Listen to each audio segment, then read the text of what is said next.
The Nigerian Senate on Wednesday confirmed 19 resident electoral commissioners for the Independent National Electoral Commission.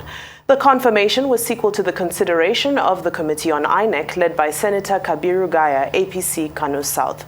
The committee had last week screened the 19 nominees presented for confirmation by President Muhammadu Buhari, of which 5 are for reappointment, while 14 are for new appointments.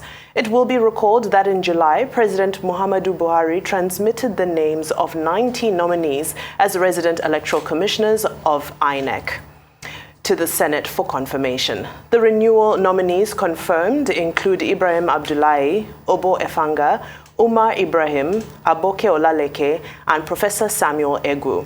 Those confirmed for fresh appointment are Onyeka Ugochi, Muhammad Bashir, Ayobami Salami, Zango Abdu, Queen Agu, and Agundu Terso, Yomere Orishemlebi, Yahaya Ibrahim, Nura Ali, Agu Uchenna, among others. For an issue that has been a hot potato on the political scene for a few weeks at least, we're now being joined by good governance advocate and public affairs analyst Achike Achude. It's very good to have you today. Welcome to the show. I'll get straight into it. Of course, one of the biggest bones of contention is that some of these commissioners have been accused of not being non-partisan. What's the way forward, and what does this do for the confidence of rival political parties when the allegations seem to have just been swept under the rug?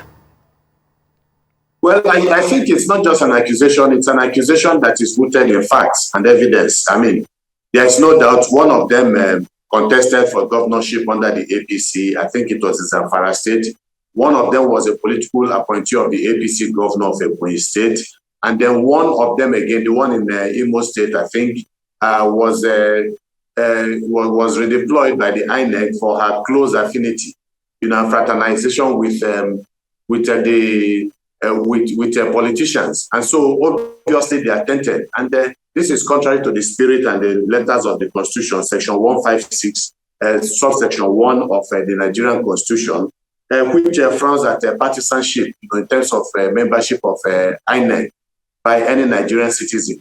And so it is sad because civil society had put in so much effort, enlightened, the public, got in touch with the Senate also to try to get them to do the needful, and obviously they have failed to do that. The Senate that has discharged to some extent its responsibilities, National Assembly in general, with regards to the electoral law, which a lot of people commended them for, and only to fall at this particular point in time, I think it is despicable. I think it is not, it is very wrong. They should have gone all the way. It's clear that they are partisan, and once they have been stained with the brush of partisanship, you cannot exactly guarantee their conduct, in the electoral process in 2023. So I think that INEC should ensure, at least the least they can do, is to ensure that these people who have already been, active in particular parts of our country, in Zamfara, Ebonyi State, and then Imo State, the least they can do is to get them to move them away completely from those operational areas for INEC. Indeed, and this definitely adds fuel to fire regarding, statements that the electoral body has been compromised, gestures like this. But I'm just wondering how you think that this might affect the outlook of the electorate ahead of the 2023 general elections based on this. Yeah, I think what we have to do really is to closely monitor these 3 individuals, most especially.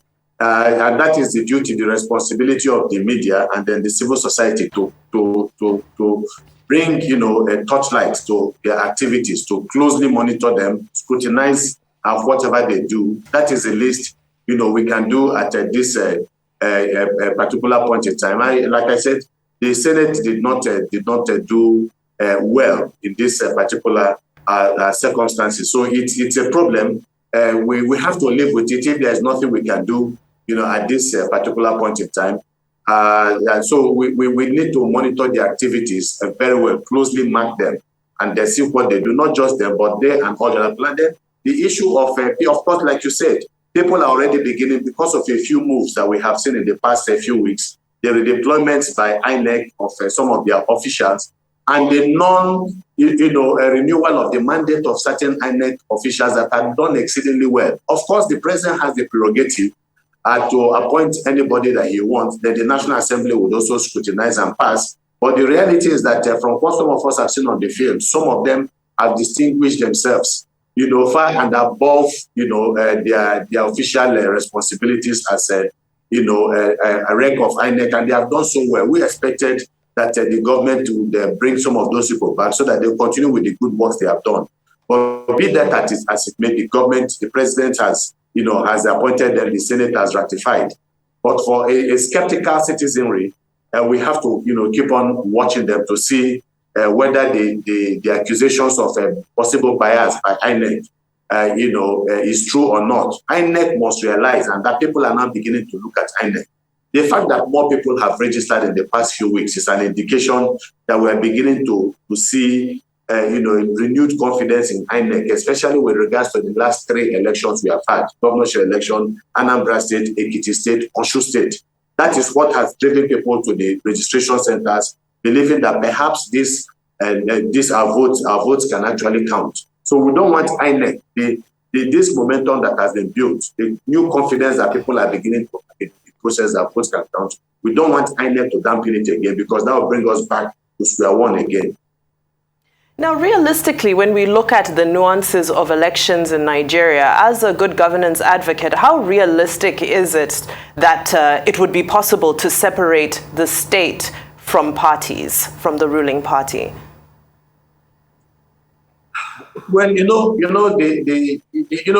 when Jonathan, President Jonathan of the PDP was defeated in an election which he organized, a lot of people were shocked by it, and that actually put Jonathan at another level, because in Africa we are not used to that. It's always an incumbent organizing an election, an incumbent influencing that election, in a way that declares him as the winner of the election, no matter how controversial. So we have seen that actually incumbents can be removed through the sheer will of the people. But that will be dependent on how free, how well the government of the day actually allows INEC to do a good job. Not just INEC. INEC is not the only one, it's the primary authority in the election organization, but also the security agencies have a critical role to play. Especially the police, they have the DSS, sometimes the military and all that. So they all have a role to play. So I think the president, has a major role to play to ensure that this election is seen to be transparent. And he has promised, when he went before the United Nations, the last United Nations General Assembly, he said he was going to, he actually promised that the election that is going to be organized under his watch will be a very free, fair, credible election. So it is only, they say the sweetness of the pudding is in the testing. So it's only when we get there that we'll cross it. But then if everybody does their own part, the civil society, the media, the INEC, that is very, very pivotal, and the police, perhaps a good election can be delivered. But we are watching, we're in the field. And so when there are obviously discrepancies, we are going to shout foul. So let's hope that can be done. But you cannot remove the influence of the state from sometimes the direction that elections go. Look at local government elections in the country, 95%, sometimes 100% success, in virtually all the local government elections we have in this country. And that tells you that the state really is having a major say in the turnout of such elections. So we hope that this time around, because there are more people watching, that the state will reduce the influence it tries to have in the electoral process. Indeed, we're certainly watching. Rise public affairs analyst and good governance advocate Achike Achude, thank you so much for joining us on Newsday.